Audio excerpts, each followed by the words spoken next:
क्या हम आप सभी कृष्ण भक्तों से और भगवती राधा रानी के भक्तों से हाथ जोड़ के सभी ने पहले ही निवेदन कर देते हैं, जो लोग भी भविष्य में इस वीडियो को सुनेंगे, कृपा करके अपना ब्रह्मांडीय ज्ञान यहाँ मत घुसेड़िएगा कि दिन भर राधा राधा जपो कुछ नहीं होगा, दिन भर कृष्ण कृष्ण जपो कुछ नहीं होगा, नाम जप से बड़ा कुछ नहीं। कृपया अपना भक्ति का कटोरा, भक्ति का ये टोकरी कहीं और जाके आप फोड़िए। हम लोग को यहाँ जो कार्य कर रहे हैं, हमारा जो यह विषय है, जिस अनुसार उसे चलने दीजिए। पूरे सनातन का जो पूरा सिद्धांत है, देखिए, जीरो जो शून्य कहा गया है, शून्य साक्षणी देवअथर्व शीर्षम में भगवती को शून्य साक्षणी शून्य कहा गया है उन्हें। शून्य का तात्पर्य क्या होता है? जहां से हम शुरू करें घूम करके वहीं पे चले जाएं, यह है शून्य। शून्य का मतलब बिल्कुल ऐसा नहीं है कि कुछ भी ना हो, कुछ भी ना, कब सब जानने के पश्चात कुछ भी नहीं बचता है, तब शून्य कहा गया है। शून्य का मतलब इनके जैसा नहीं होता कि कुछ ना होला गोला, कुछ भी बोलो नाम जप, कुछ भी नहीं। आप एक एक विषय जानिए।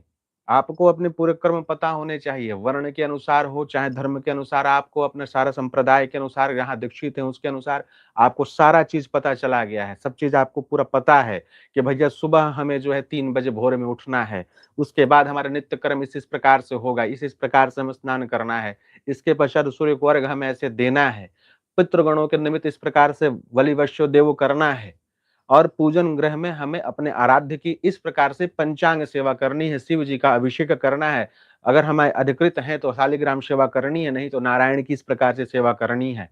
इस प्रकार से हम अपने देवता का श्रृंगार करेंगे, और ये मंत्र का जप इस प्रकार से हम करेंगे।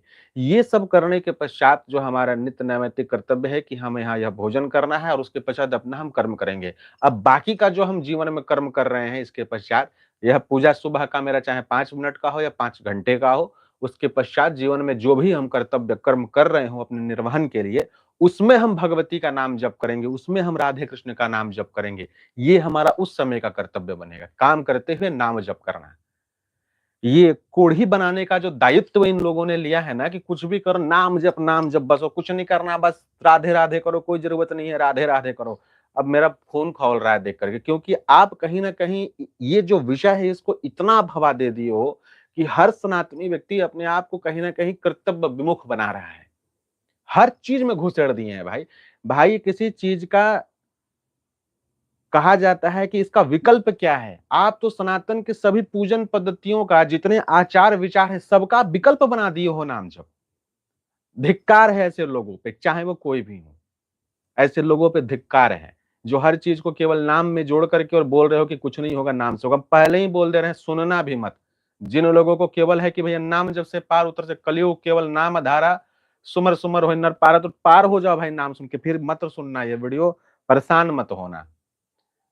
क्योंकि ये मूढ़ ज्ञान हमें नहीं देना है, ऐसा नहीं होता है। ये मूढ़ ज्ञान हो गया। घंटाकर्ण की भक्ति करनी हो, सुने होंगे, घंटाकर्ण काशी के एक ऐसे विद्वान माने गए हैं, एक ऐसे भगवान शिव के भक्त माने गए थे। ऐसा हमने पढ़ा है, सत्य क्या है हमें भी नहीं पता, पढ़े कई जगह पढ़े इस विषय को, कि अपने कानों में कुंडल की जगह घंटी बांध के रखते थे, दिन रात शिव शिव कहा करते थे, और उनके समक्ष अगर किसी अन्य देवता का नाम लिया जाए तो घंटी बजाने लगते थे कि कानों में किसी अन्य देवी देवता का नाम ही ना घुस पाए। तो ये घंटाकर्ण की भक्ति जो जो ये बनी हुई है, जो ये विचार बनाया गया है, मुझे लगता है वो गलत हो गया है। तो शिव जी की नहीं, किसी अन्य की, विष्णु जी की और राधा रानी की और इनके भक्त रहे होंगे। आज के समय में तो प्रत्यक्ष देखिए, हर चीज में घुसड़ देते हैं, कुछ भी बात करो बोलेंगे राधा रानी, और वो भी नहीं बोलेंगे क्यों भगवती राधा का कवच नहीं है क्या? ब्रह्मांड पुराण में भगवती राधा रानी के राधा कृपा कटाक्ष, राधा हृदय, राधा पंचांग, राधा पंचबाण, ये सब चीज नहीं है? भाई तुमने पढ़ा ही नहीं है, तुमने जाना ही नहीं है, तो तुम्हारी गलती है ना इसमें। सब चीज को सीमित करके रख दियो। तो शून्य साक्षणी ये बताया गया है कि आप सब कुछ जान लो, सब कुछ करो, देखो, जब खा के अघा जाओगे, हृदय तृप्त हो जाएगा, जिसको कहा गया है शमशान वैराग्य। चाहे वो भोजन हो, मैथुन हो, या फिर यह ज्ञान हो, ब्रह्म ज्ञान।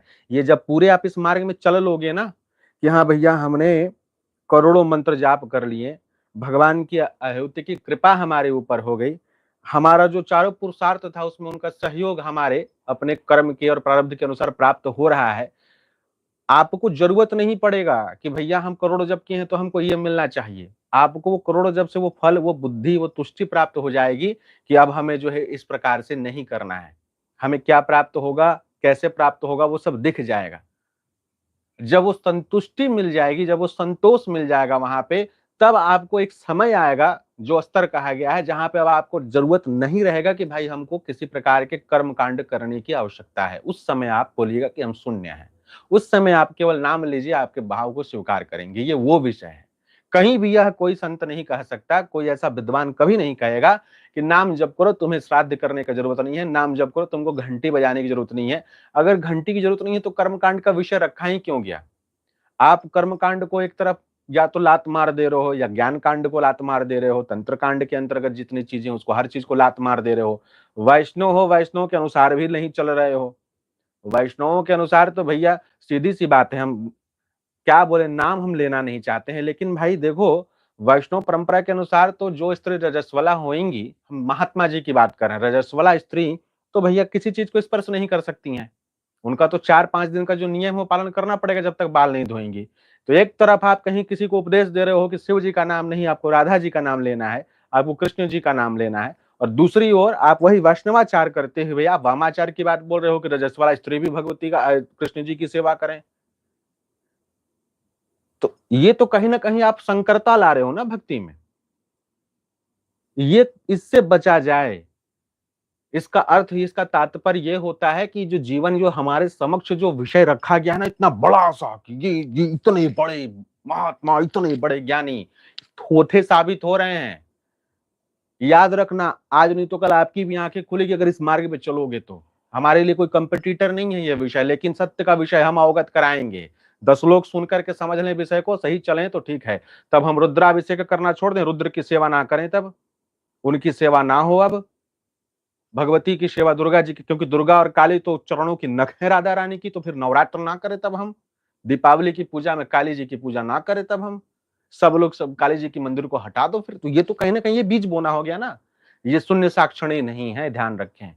शून्य को प्राप्त किए हुए व्यक्ति ऐसे विषय नहीं बोल सकते, चाहे वो कोई भी हो। हम हृदय से कुछ संतों को अभी तक मान रहे हैं, जिनकी वाणी को सुन करके ना, वो कृष्ण और राधा की ही बात बोलते हैं, लेकिन उनकी वाणी में गजब का शांति और सौम्यता होता है।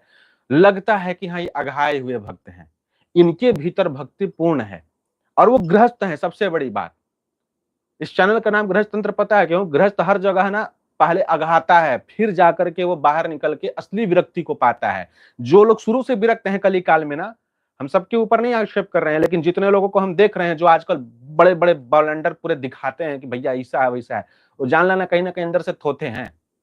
लेकिन गृहस्थों को हम देख रहे हैं, जो संत गृहस्थी में रहते हुए फिर आगे बढ़े हैं, और जिनके भीतर सच में वैसी श्रद्धा है और वैसी भक्ति को करने के पश्चात उनके जीवन का जो अनुभव जनता के समक्ष रख रहे हैं, सटीक रखते हैं। उनके यहाँ पे फेंकूपन नहीं रहता है। आप गृहस्थ हो और गृहस्थ के मर्यादा के अनुसार अपने इष्ट की सेवा करो, उसमें कोई दिक्कत नहीं है। तो यहाँ जितने भी लोग अब आकर के नाम जप का ढिंढोरा पीटे हैं, ये कवच से कुछ नहीं होता, नाम से सब कुछ होता है। एक भाई साहब वहां डाल करके गए हैं कि श्रीमद् भागवत में लिखा हुआ है कि राजा जड़ भरत की कथा को, राजा भरत की कथा लिखे हैं कि राजा भरत की कथा में देखिए दुष्ट देवी भक्त, उन्होंने लिखा है कि दुष्ट देवी भक्त जो हैं वो बलि चढ़ाने के लिए ले गए थे जड़ भरत को। तो देवी जी प्रकट होकर के उन सभी दुष्टों का संहार करके कृष्ण भक्त की रक्षा कर, कृष्ण भक्त ही सब कुछ है, कृष्ण नाम ही सत्य है, बाकी सब झूठ है। तो उन महात्मा जन से हम कहेंगे कि जिन्होंने आपको ये कथा सुनाई है और जिनसे आप सुन करके ऐसे कमेंट किए हैं, तो भाई साहब आप दोनों को जूता खाने के योग्य हो। असली कोल्हापुरी चप्पल से सूते जाने चाहिए।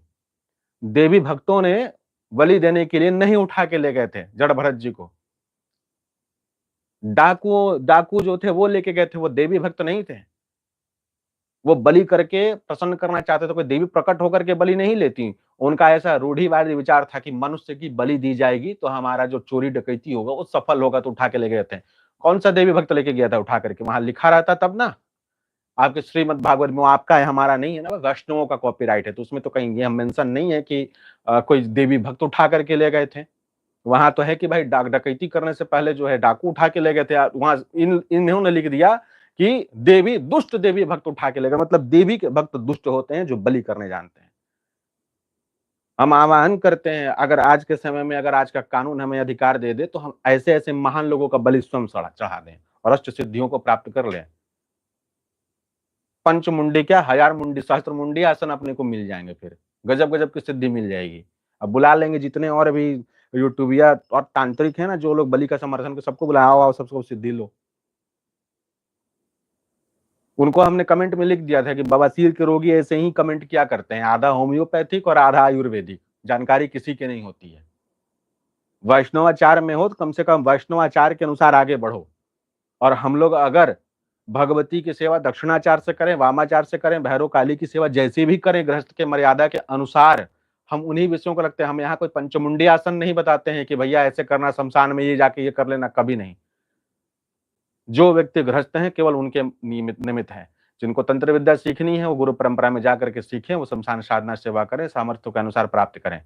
हम कभी प्रक्षिप्त ऐसी बातें नहीं रख रहे हैं कि भैया अब आप देवी भक्ति कर रहे हो तो वैष्णव भक्ति में ऐसे तुम करो। इनके चलते बाकी वैष्णव जो है वो पिसे जाते हैं। ये छद्म वैष्णव का भेष धारण किए हुए दुष्ट लोग हैं।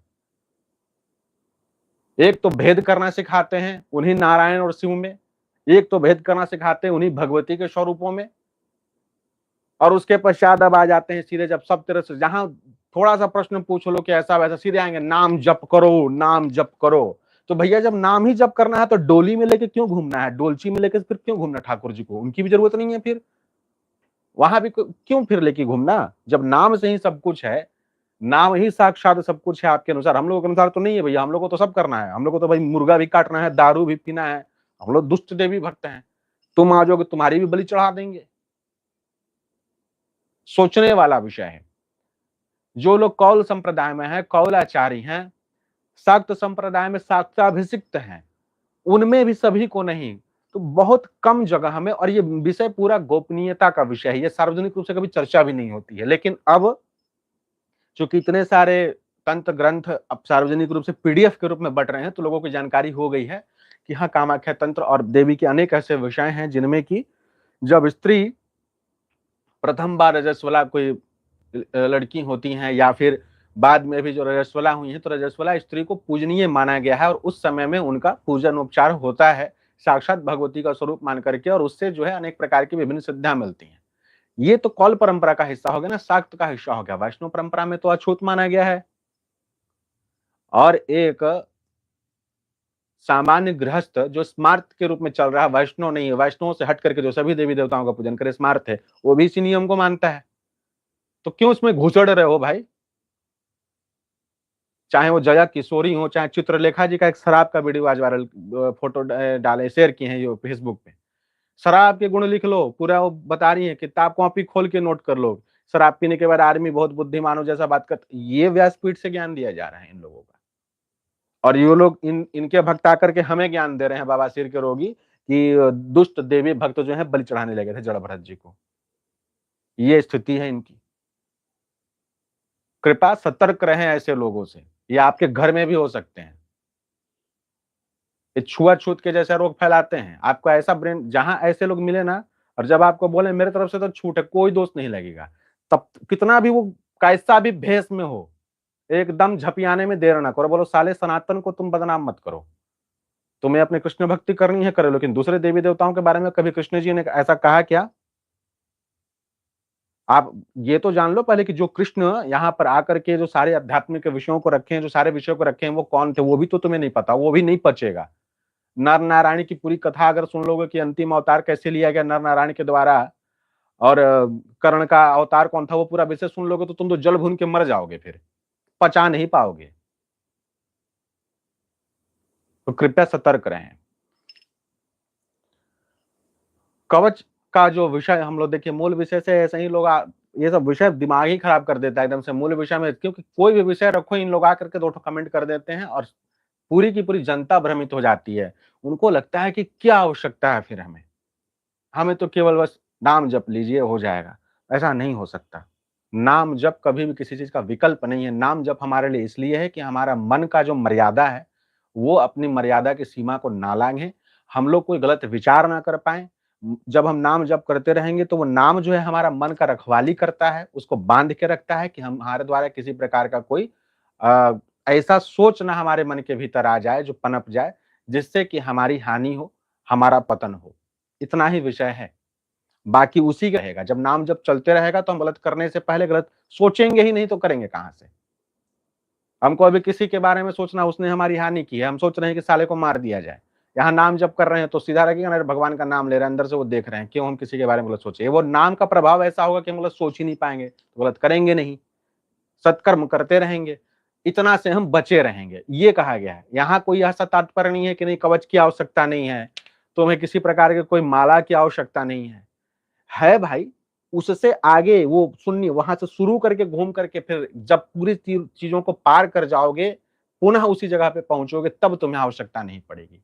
अघा जाना जिसे कहते हैं, आध्यात्मिक रूप से अघा जाइएगा, तृप्त हो जाइएगा। तृप्त अघाना मतलब तृप्त हो जाना, तो तृप्त जब हो जाइएगा तब आपको आवश्यकता नहीं पड़ेगी।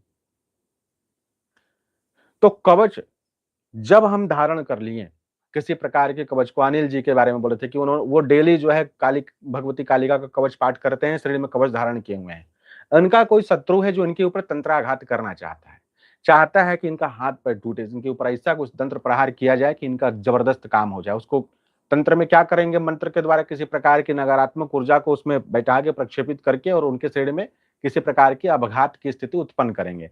चाहे वो बैठे बैठे तबियत खराब करना हो या एक्सीडेंट या किसी अन्य कारण से उनके शरीर में किसी प्रकार का विक्षोभ उत्पन्न करना हो।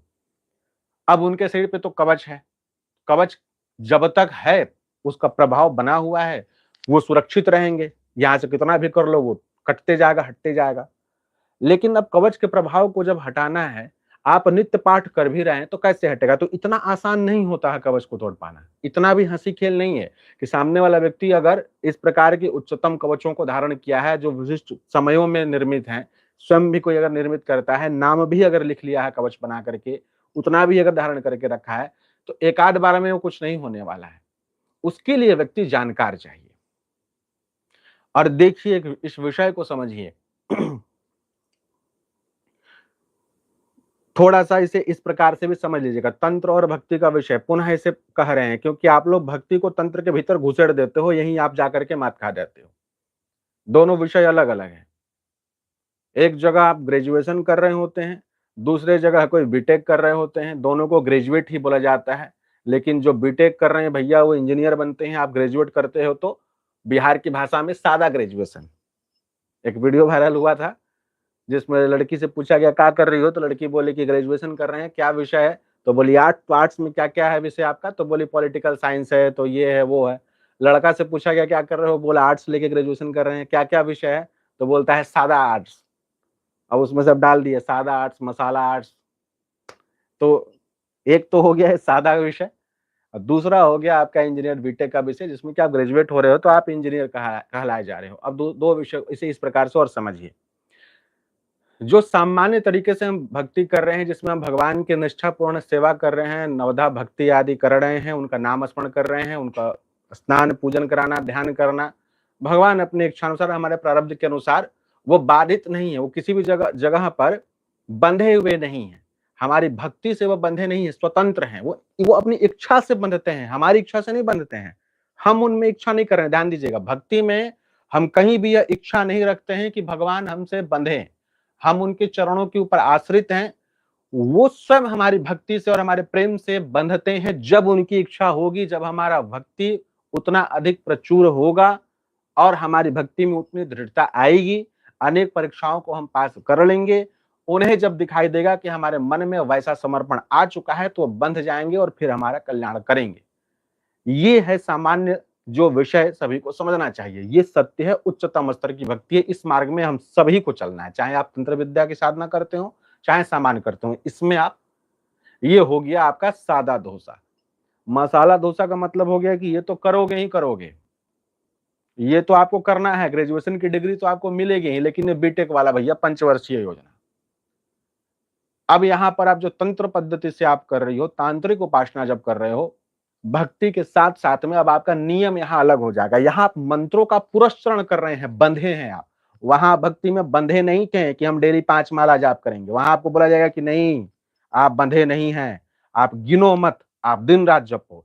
यहाँ आप बंधे हो, तंत्र में आपको दिन रात नाम तो जप करना ही करना है, वो तो आपके लिए एकदम कंपल्सरी है, लेकिन उसके साथ में यह भी नियम है कि तांत्र की संध्या भी करनी है।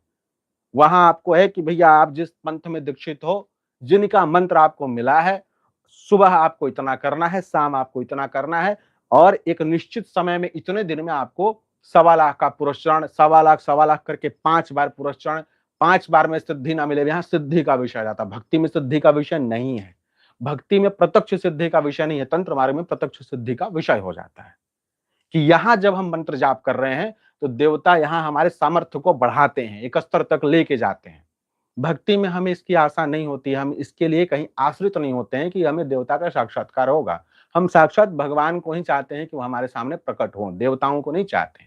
जब मंत्र अनुष्ठान हम कर रहे होते हैं तो वहां पर हम पूरे विधि से सांगोपांग उपासना जो कर रहे होते हैं, तो अपने आराध्य की उपासना करने के समय में अन्य शक्तियों की भी उपासना करते हैं, जो कि साथ में हमारे कार्यों को सिद्ध करते हैं, भक्ति कार्यों को सिद्ध करते जाते हैं। भक्ति की उच्चतम अवस्था पहुंचने में, परीक्षाओं को पार करने में व्यक्ति कई बार टूटता है, संभलता है, फिर उठता है। तंत्र में जब छोटी-छोटी साधनाएं करके व्यक्ति आगे बढ़ रहा होता है, मंत्रों की सिद्धियां जब करता है, जब उसका प्रयोग करता है और उसका प्रभाव देखता है, तो उसके मनोबल में बढ़ोतरी होती है, वो बढ़ता जाता है। यहाँ गिरने की संभावना कब होती है? जब आप गलत प्रयोग कर देते हो। आप यहाँ मंत्र को सिद्ध कर लिए, मंत्र सिद्ध करना था किस लिए? क्योंकि हमको आगे बढ़ना था अपने इष्ट आराध्य की प्राप्ति के निमित्त। हमें कोई कार्मिक विषय सत्कर्म नहीं करना था, लेकिन जब यहाँ यह बढ़ेगा, आपने देखा कि अरे वाह, मेरा मंत्र कार्य कर रहा है, चलो इस मंत्र को जो है अब हम आकर्षण में प्रयोग करते हैं। फलानी अप्सरा हमें पसंद है, बड़ी सुंदर है यार, मार दिए मंत्र यहाँ पे, अप्सरा आकर्षित हो गई आपकी ओर। अप्सरा का अर्थ आपके आसपास की, जिनसे आपको प्रेम हो और उसे आपसे ना हो, आपने प्रयोग कर दिया, आप यहाँ पे गिरोगे। ये कहा नहीं गया था तुम्हें करने के लिए, लेकिन तुम किए और गिरे। भक्ति मार्ग में क्या रहा कि यहाँ व्यक्ति संभला हुआ था। यहाँ पे किस किस प्रकार से गिरेगा? यहाँ अपने आराध्य के द्वारा जो परीक्षा ली जाएगी, स्वतः स्त्रियों का आकर्षण हो, पुरुषों का आकर्षण हो, धन आदि का प्रलोभन हो, माया का प्रलोभन होगा दोनों तरफ में। लेकिन एक तरफ में आप भगवान पे आश्रित हैं, दूसरी तरफ आपको स्वतंत्रता है। तंत्र मार्ग में आपको स्वतंत्रता है, आपका बुद्धि भी यहाँ चलना चाहिए, समर्पण भी होना चाहिए। दोधारी तलवार ऐसे ही नहीं कहा गया है तंत्र को। तंत्र को दोधारी तलवार इसीलिए कहते हैं, इधर से भी कटोगे, उधर से भी कटोगे। इस विषय को समझ लीजिए बड़े सही तरीके से, अनुभवगत बातें हैं। और जब आप आगे बढ़ना शुरू करेंगे, जितना आप जाप करेंगे, जितना आप तप करेंगे, उतना ही जिन जिन चीजों से आपको बचना है, वो सभी चीजें आपकी ओर आकर्षित होकर के आएंगी। और जब आप मंत्र प्रयोग करेंगे, तब एकदम 100% तो मंत्र जाप सफल होगा। भक्ति मार्ग कभी अपने मंत्र का प्रयोग नहीं करता है कि हमने इस मंत्र का 1.25 लाख जाप किया है तो प्रयोग करके अब हम देखते हैं इससे ये कार्य होगा कि नहीं होगा। तंत्र मार्ग में क्या है कि आप जब किसी मंत्र को सिद्ध कर रहे होते हैं, तो सिद्ध करने के पश्चात आप प्रयोग करके देखते हैं सिद्ध हुआ कि नहीं हुआ, कार्य कर रहा कि नहीं कर रहा। कर रहा होता है, आपको मोटिवेशन मिलता है, आप और उच्च स्तर की साधनाएं करते हैं। यह मार्ग इस प्रकार से आपको आगे लेके जाता है।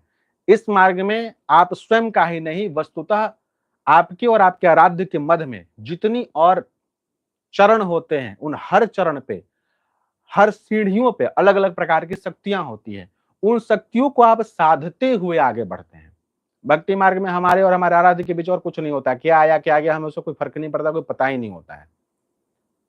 तो यहाँ पर गिरते हैं तो कुछ संभालने वाला कुछ नहीं होता। यहाँ जब एक बार भी गिरते हैं, देखिए अपना अपना विषय, हम किसी को उच्च या नीच नहीं बोल रहे हैं, यहाँ बस ये समझा रहे हैं ताकि आप लोग समझे। ये आपस में जो घालमेल करके दिक्कत करते हो, दिक्कत ना क्या करो। भक्ति मार्ग का जो सर्व, क्यों आप तंत्र का जो आचार देखो, दक्षिणाचार्य विधि उसको सबसे नीचे रखा गया है। तंत्र मार्ग में दिव्याचार को सबसे उत्तम माना गया है। दिव्याचार की भावना हो गई शून्यता की भावना, जिसका अभी हमने आरंभ में चर्चा किया था कि शून्य जब हम हो जाएंगे तब दिव्याचार में पहुंचेंगे। सब कुछ करते करते आगे बढ़ते बढ़ते फिर हम दिव्याचार में जब जाएंगे तो शून्य, वहां हमें किसी चीज की आवश्यकता नहीं। वहां पर का जो सबसे उच्चतम कोटि का साधक है, उसकी दिनचर्या, उसका जो शास्त्रों का अध्ययन करना या उसका जो सेवा है अपने इष्टाराध्य के प्रति, और भक्ति मार्ग में जो थोड़े से भी आगे बढ़े हैं उनका, उन दोनों का वहां सेम होगा। ध्यान दीजिएगा, जो लोग सुन रहे हैं, चाहे 10 लोग भी इस विषय को शुरू से सुन रहे हो, समझ लेंगे तो 10 लोगों का कंसेप्ट क्लियर हो जाएगा। जीवन में कभी भटकेंगे नहीं, तंत्र में और भक्ति में सही चलेंगे।